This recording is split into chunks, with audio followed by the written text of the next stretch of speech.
वह क्या बोलता है? जो कोई, क्या बोल रहा है परमेश्वर? जो कोई की गिनती में अगर हम बोले तो हम सब यहाँ पे जो कोई लोग हैं कि नहीं? मैं अलग, आप अलग, सब अलग, लेकिन बाइबल कहता है जो कोई उस पर विश्वास करे और नाश न परंतु क्या पाए? आनंद जीवन को पाएगा। कितने लोग प्रभु ने अपना बेटा दिया, उस बेटा को अपना कर चल रहे हो, उसके वचन पर चल रहे हो, उसके सिद्धांत पर चल रहे हो। हम तो बस मंडे से लेके संडे में फ्राइडे सैटरडे तक यूं ही जीवन जिएंगे, जो मन करे सब करेंगे, कोई डर नहीं, कोई भय नहीं परमेश्वर का।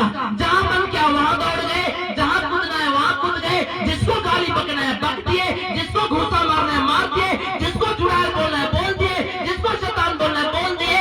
लेकिन बाइबल बताती है एक आत्मा में जीवन जीने वाला का व्यक्ति के अंदर हमेशा परमेश्वर का भय रहता है, और भय रहता है तो आज्ञा का पालन भी करता है। क्या लग रहा है आपको वचन सुनने के बाद? क्या लग रहा है कि आपने यीशु के कहे अनुसार चल रहे हो? चल रहे हो?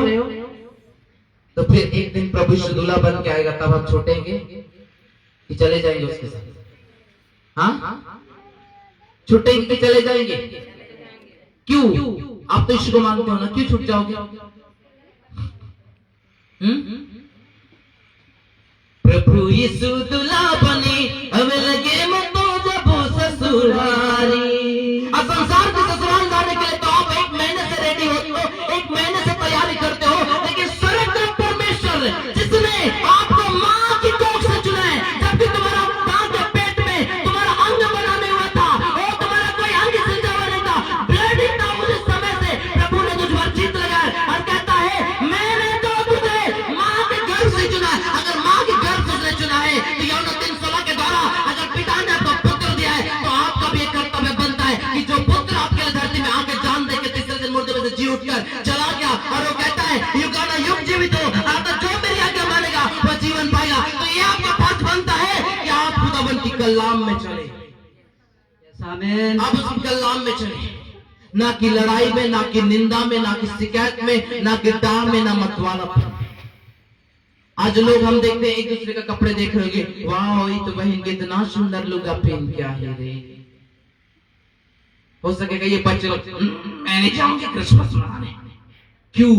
तो उन्हें साल में एक ही बार पाया दिया नहीं तुमने, लेकिन जीसस आपको पहले ही 2000 साल पहले दे दिया है। पिता ने आपको इकलौता पुत्र हालेलुया आज यीशु को दे दिया। जब यीशु के साथ आप चलोगे, उसके बाइबल के अनुसार चलोगे, यीशु क्यों बोला जब हम लेने के बाद धरती बनाने के बाद ये चीज क्यों बोला? अगर तुम मुझ में विश्वास करेगा तो बड़े बड़े कामों को करेगा। अरे जीसस का जन्म सिर्फ इसलिए नहीं हुआ था कि वो पापियों को मार्ग दिखाए, बल्कि प्रभु का जन्म इसलिए हुआ था कि पापियों को तो मार्ग दिखाए, लेकिन उसको शैतान के हर साम्राज्य को रोकने का अधिकार भी दे के गया है। आप एक मामूली इंसान नहीं हो, आप एक पावरफुल इंसान हो यदि आप अपना जुबान को इस्तेमाल करना सीख ले, क्योंकि बाइबल बताती है एक नावा से 2 पानी नहीं बह सकते। एक ही मुंह से धन्यवाद हो तेरी, उसके पड़ गाधी नितल मुके कुकुर कही रिश्ते हालेलुया। इधर हो तेरी स्तुति आराधना करूं मैं जीवन से भर कर। प्रभु बोलता हाँ हाँ देख लिया, तो संडे से मंडे तक तो यूं ही जीवन जीता है। बाकी आके कहता है मैं मसीह हूं, पर वचन कहता है हे कुकर्म करने वाले मुझसे दूर हो जाओ। समझ आ रहा है कि नहीं भाई? रिपीट करना, प्रकाशितों के 3, फिर मैं जन्मदिन के वचन पे जाऊंगा। देख मैं द्वार पर खड़ा